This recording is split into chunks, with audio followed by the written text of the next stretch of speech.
Alright, vrai ou faux?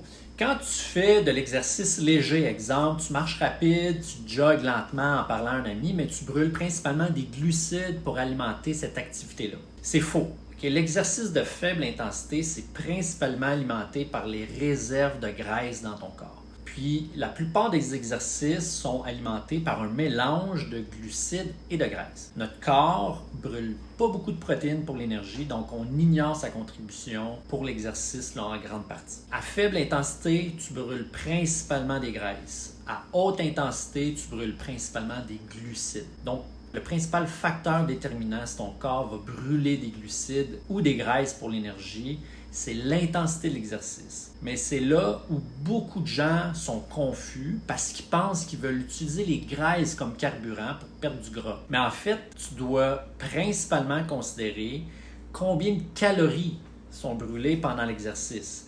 Donc ça, c'est beaucoup plus important pour la perte de graisse corporelle réelle que le carburant que tu vas utiliser pendant l'exercice, que ce soit des graisses ou des glucides. Exemple, qui entre quelqu'un qui est assis sur une chaise pendant 1 heure chaque jour ou quelqu'un qui court assez vite chaque jour pendant 1 heure va perdre le plus de gras corporel? La personne qui fait de l'exercice à une intensité plus élevée perdrait plus de graisse corporelle au fil du temps.